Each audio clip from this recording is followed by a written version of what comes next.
Dr. Rahika, come on up to the stage. He's going to correct me. Come on up. He's going to be our moderator. There's a couple panelists that are going to join him today, so I'll let him introduce them, and I look forward to hearing this panel of discussion. I wish to invite my other panel members to come here. Emily, Marco, Antonio, and Sharanya.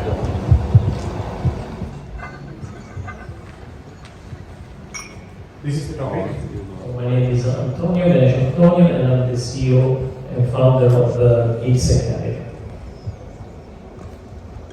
The next. Good morning, I'm Emily Thomas Mansour, and I'm the founder and CEO of Octopilot.ai. I'm an advocate for a disruptive way of learning and teaching, and at Octopilot.ai we bring the technology for educators and learners, accessible, affordable, and we want to enable these amazing communities to focus on human-human interactions. Thank you. The next member is Dr. Marco. Good morning, everybody. I'm Marco Pardo. I'm the CEO and General Manager of a vocational training center based in north of Italy. And Sharanya. Hi, I'm Sharanya. I co-founded Quest and Breadcrumb with my friend and mentor right here, Shrikant. We have worked in the learning space from a community angle, working on self-directed learning as our primary principle, and I'd love to share more about it during the panel discussion. Right. Thanks, Jim. Right. Now, this is VR. If you even want to identify a person and ask a question, you can go ahead and do it. Now, my problem statement. How this reimagining of education for the future is important to me. As I mentioned to you all, I have been working outside in many countries, and we get people to work with us. And we find that the people come with loads and loads of certificates, sometimes sad to say miserably fail when we want them to deliver. Because there is a big gap, what I have seen as an individual, what they study in their unis, and even during the internship periods, there is no much of a gap bridging system when they come into work. Because we as a end user of these competent, so-called competent people, we don't have time in training them and molding them into our system. So actually it is delaying the process. Sometimes when a new person comes, the onboarding time is sometimes about 1 year. Right? We see it as a waste. Now therefore, we selected this topic to have a good discussion. We have an excellent set of panel members. But we will see how we are going to move forward from here. Actually, I have prepared some questions. Now for last 2 days, I have been talking to some of you all and getting the feedback from you all about this topic, because all of you all are educators, so connected directly or indirectly. So I wanted to know how did you all feel about it. So based on the feedback from very same you all, I have prepared 4 questions.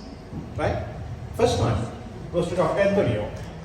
Future job markets, as I mentioned earlier, is opting to employ. Now treat me as the client. Right? I am opting to employ competent people, not educated people. Right? So how we should deliver this, and what is the gap in the market as of now? So since 2016, when we started with Quest Academy, delivering programs in the field of cybersecurity, data science, blockchain, and coding, it was very clear to our minds that we live in a world which is changing at a fast pace, a pace that was never seen in human history. So our main goal was to empower our students to embrace this accelerated pace in the next generation jobs of the economy. We have approached this question from 3 different standpoints. So building context of our curricula, the delivery methodology, and then the job placement service.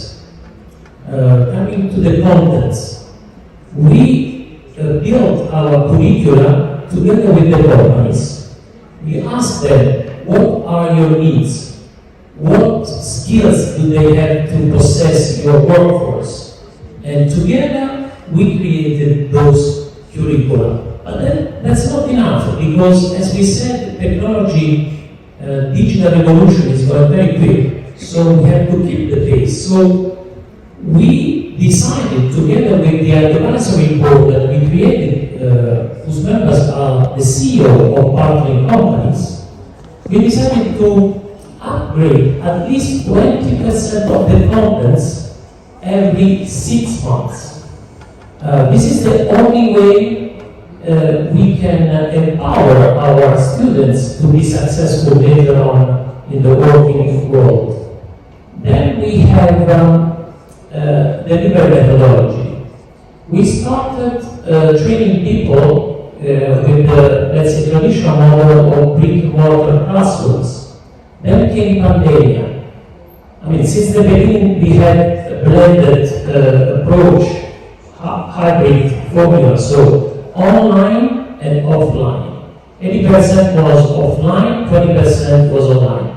Then came pandemic, COVID-19. We had to move 100% online courses. We still kept it live online courses. And now we decided to keep this way of delivery. We will have 80% of education which will be live, online, and then of course we offer boot camps in brick-and-mortar's old way of teaching.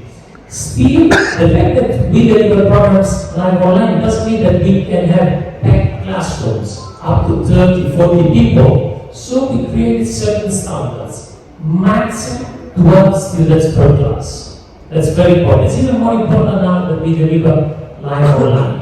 And third point, job placement service. When we started, we used to wait the accomplishment of the program. So 3, 6, 9 months part-time study programs. Now we start job interviews already during the study. And as they are part-time, they can already start working and studying at the same time. So actually in your explanation, you mentioned a situation where these people they are already working in some place, right? We have 65 of our target who are workers, and 35 they are new skills. So we do new skilling and reskilling. I think as every one of us very much aware, the world came to a virtual standstill by end 2019. Then at the early 2020, we started online education. Right now, when it comes to online education in 2020, it was something out of the blues. We were not ready for that, right? But with your experience, with your professional experience, how can this online education could be more interactive and more deliverable than what we are experiencing today, to cater for the requirements these two gentlemen mentioned about? So I think there is a problem that we need to tackle, is that online education up until now have been trying to reproduce what we're doing, and most of the time they reproduce the bad things and not the good things. So and we tend to, and it was I guess what the previous keynote was saying about inclusion and about labeling. We tend to label things and to disconnect, and you were talking about this disconnection between education and then companies and the workforce. It's the same way we disconnect offline, online. We need to reimagine that. We need to connect. We need to bring people together. And why it's not interactive and why it's not fun online today, because we're producing the not fun things that we do offline. And I guess technology, because online it goes beyond online. It's about technology. How can technology help people connect, help people impact others? We have an opportunity here, and we were talking about Web 4.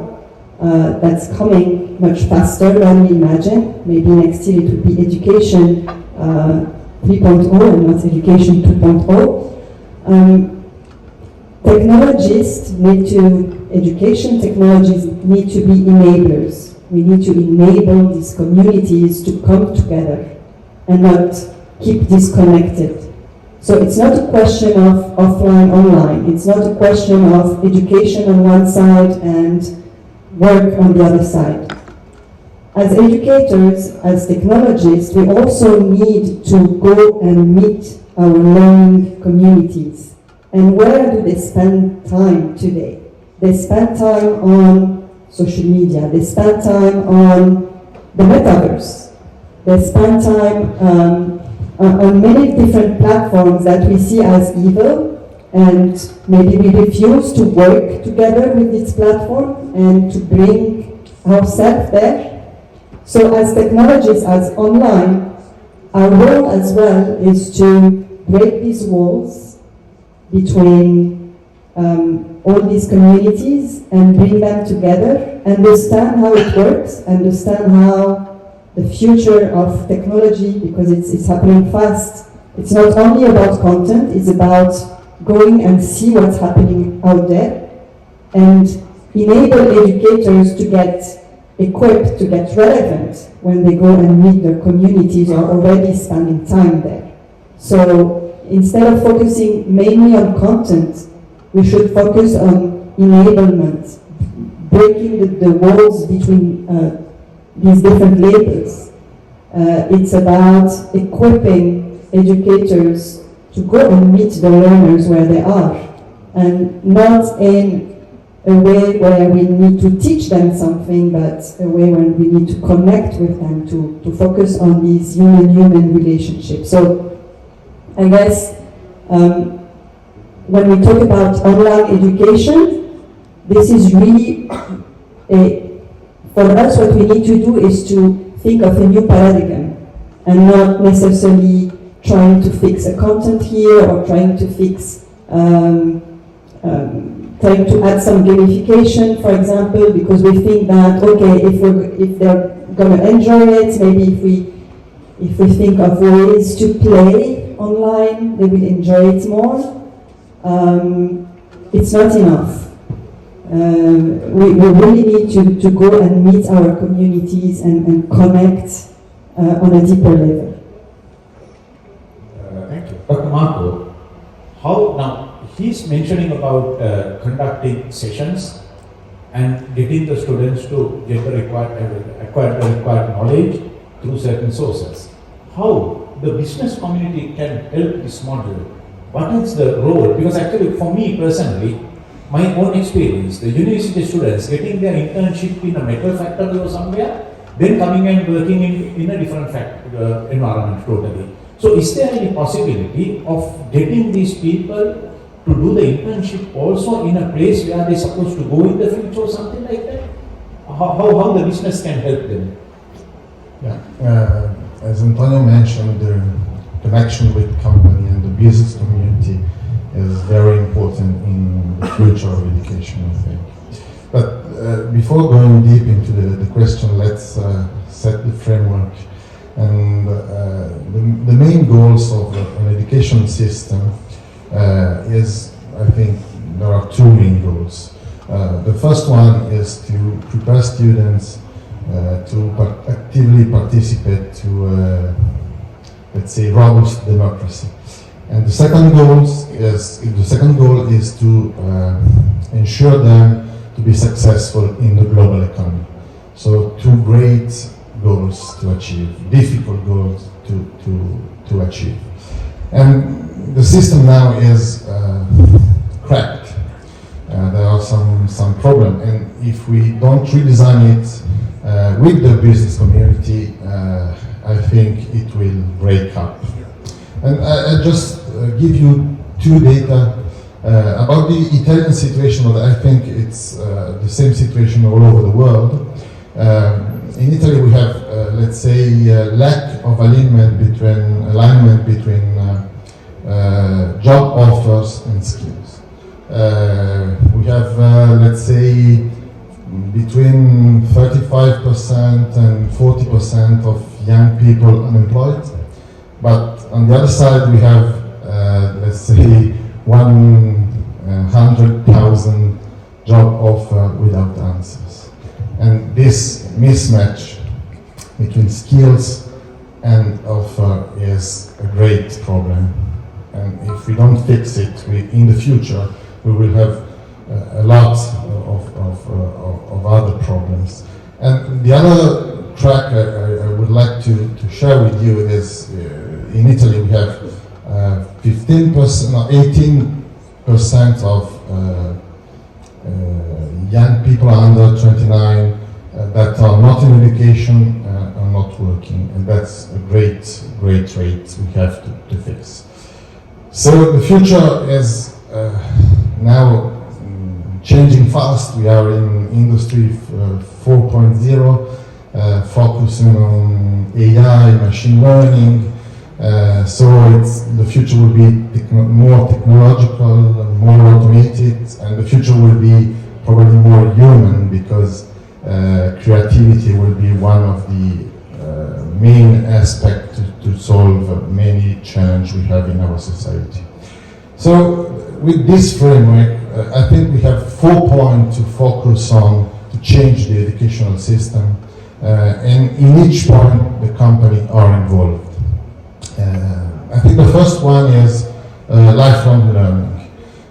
People should be able to, let's say, go to company, go out to the company, get back to the educational system, then go out and get to the company again, and undergo a training process when they need it, because they want to change the job, because their skills are not updated. And of course, this involves the company, because we have to define the skills the market need with the companies, and the companies should allow people to do that. So that's a great focus point. So it's not, about internship. It's about shifting from studying to working to study all along the life. And I think it's a very important point. The second point is the fact that the connection with the company, between school and company, must be, let's say, tighter. We have to bring company into the school. I can just share an example with you. We have explored in our school. We have a program for cookers, and we have 9 headquarters, and one of them is an hotel. And the cookers have their lesson in the workshop, which is of course a kitchen. But at the end of the day, they have to serve a meal for our guests. And this is a real situation, and their skill develop in a faster way, in a better way. And of course we did that talking with company, involving company in the school. And I think that's another way to fix the problem we have. The third point is developing soft skills. Soft skills are very important today. Let's say complex problem solving, critical thinking, decision making. Those are very important soft skills, and you can learn it doing real things. And to do real things, you have to interact with companies. You can learn it at school, but it's better if you learn it, let's say, on the field. So we have to, a lot of our students have internship time, but this is a better way to collaborate with companies. And then the last point is international experience. I think that students have to have, let's say, some periods of internship in an international company. We started this program in 2016. 100 of our students go abroad for 4 weeks internship, and when they come back, they are completely changed. They have a different mindset, and we have seen that they find a better job, they have a better career progress. So connecting with company is very important on those points, I think. Yeah, so they will come with better employment for you, because you are the one who's preparing school students from junior levels right up to intermediate level life. You are the ones who are preparing students to come and face these challenges.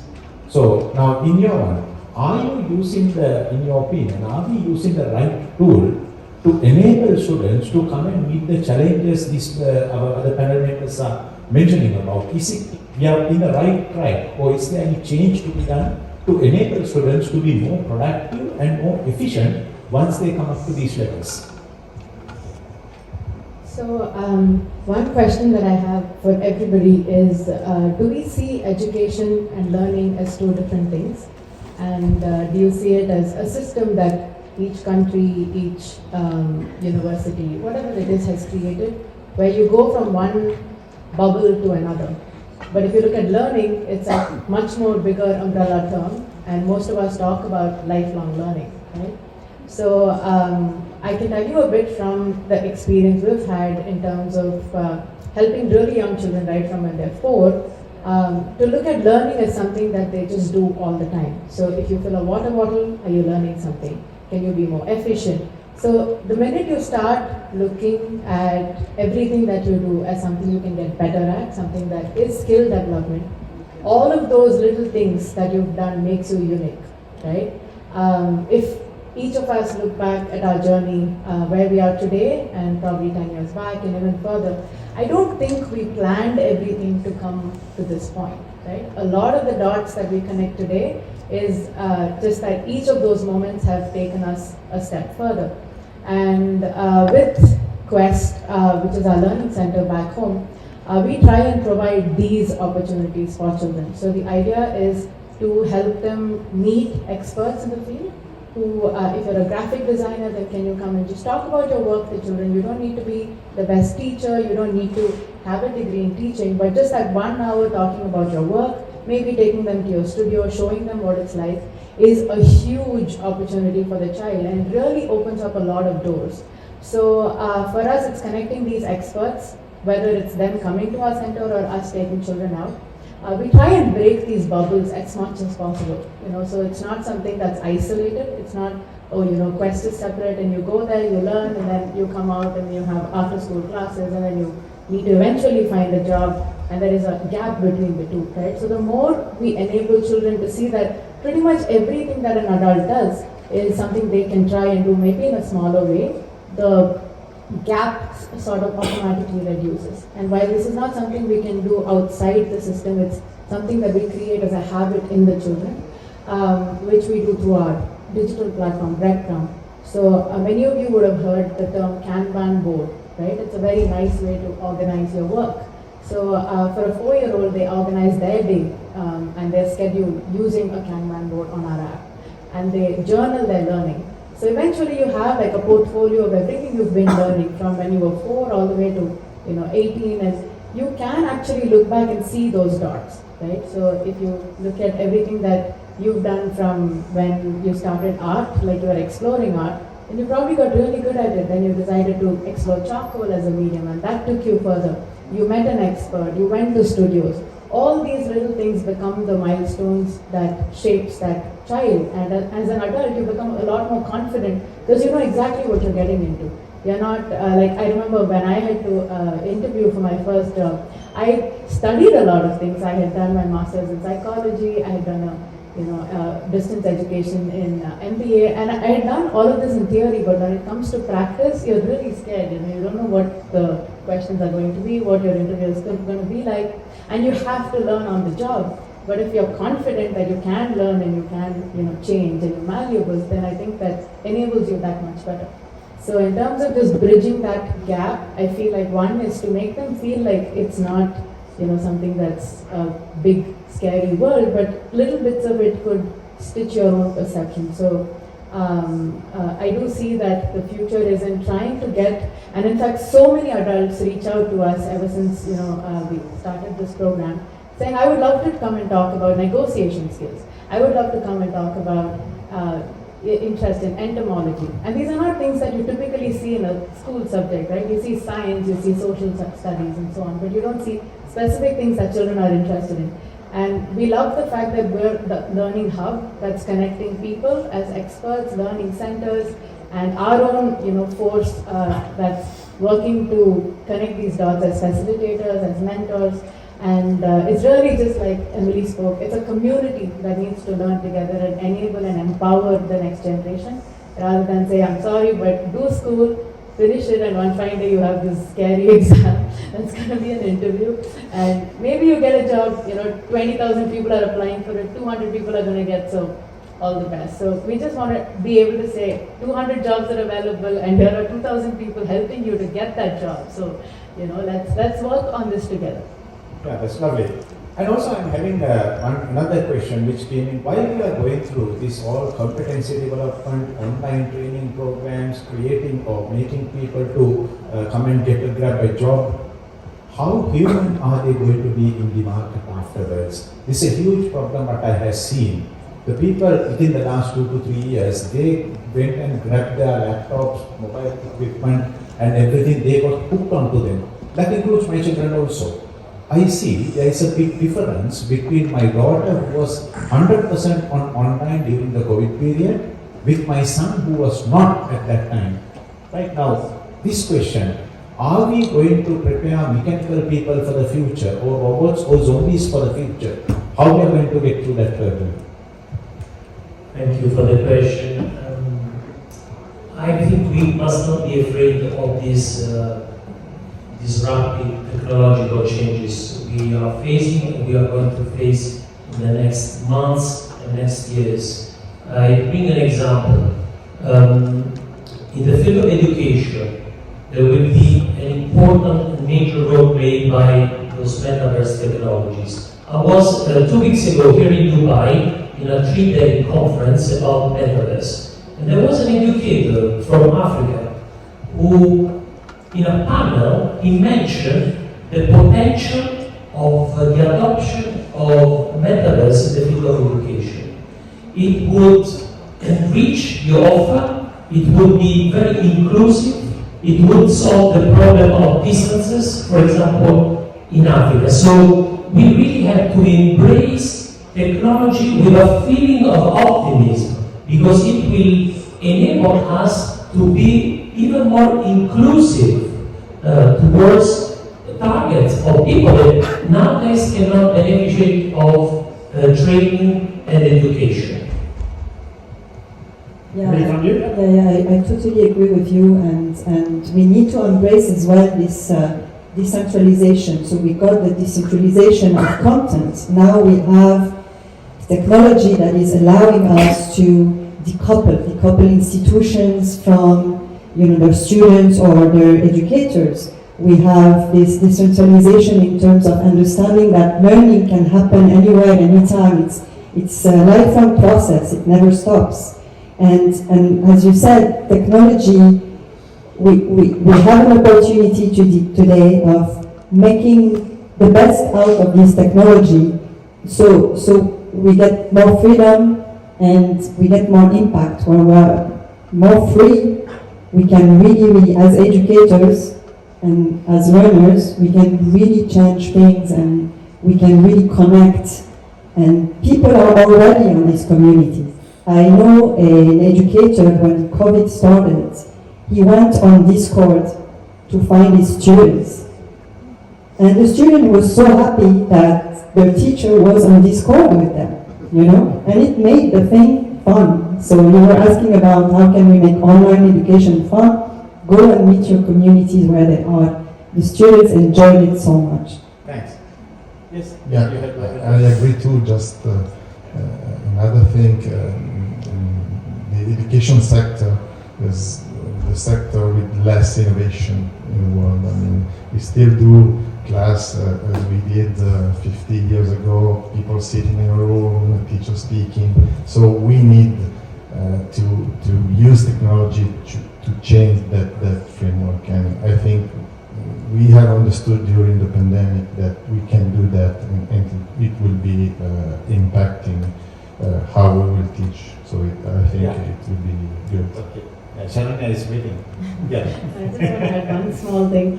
I love that all of us want to embrace technology, and I know that a lot of parents fear that this could be negative for children as well.